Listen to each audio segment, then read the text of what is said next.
வெளியானது புதிய தமிழக அமைச்சரவை பட்டியல். புதிதாக பொறுப்பேற்றிருக்கும் புதிய அமைச்சர்கள் யார், அவர்களுக்கான பொறுப்புகள் என்ன அப்படிங்கிறத இன்றைய காணொலி வாயிலாக நம்ம தெரிஞ்சு கொள்ள போறோம். நீங்க முதல் தடவை நம்ம சேனலை பார்க்குறவரா இருந்தா மறக்காம சப்ஸ்கிரைப் பண்ணிட்டு கண்டினியூ பண்ணுங்க.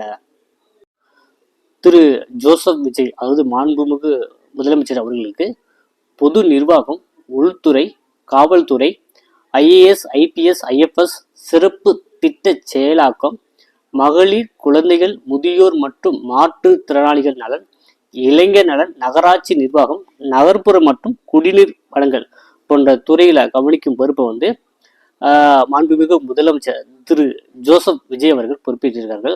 திரு என் ஆனந்த் அவர்களுக்கு ஊரக வளர்ச்சி மற்றும் நீர் வழங்கல், ஊராட்சி, ஊராட்சி ஒன்றியங்கள், வறுமை ஒழிப்பு திட்டம் மற்றும் சிறு பாசனம்.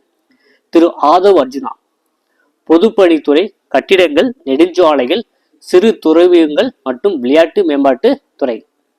திரு கே ஏ செங்கோட்டையன் நிதித்துறை, ஓய்வூதியம் மற்றும் ஓய்வூதிய படிகள்.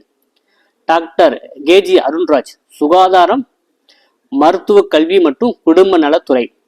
திரு ராஜ்மோகன் பள்ளி கல்வித்துறை, தமிழ் வளர்ச்சி, செய்தி மற்றும் விளம்பரம், தொல்லியல், தமிழ் ஆட்சி மொழி மற்றும் தமிழ் கலாச்சாரம், அரசு அச்சகம் போன்ற பொறுப்பு துறைகளுக்கு திரு ராஜ்மோகன் அவர்கள்.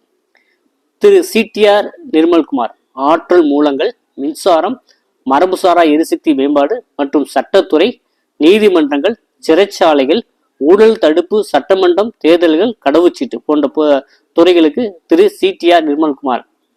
திரு பி வெங்கட்ரமணன் உணவு மற்றும் குடிமைப்பொருள் வழங்கல், நுகர்வோர் பாதுகாப்பு மற்றும் விலை கட்டுப்பாடு. டாக்டர் டி கே பிரபு இயற்கை வளங்கள், கனிமங்கள் மற்றும் சுரங்கங்கள். இறுதியாக செல்வி எஸ் கீர்த்தனா தொழில்துறை மற்றும் முதலீட்டு ஊக்குவிப்பு அமைச்சராக பொறுப்பேற்றார்கள்.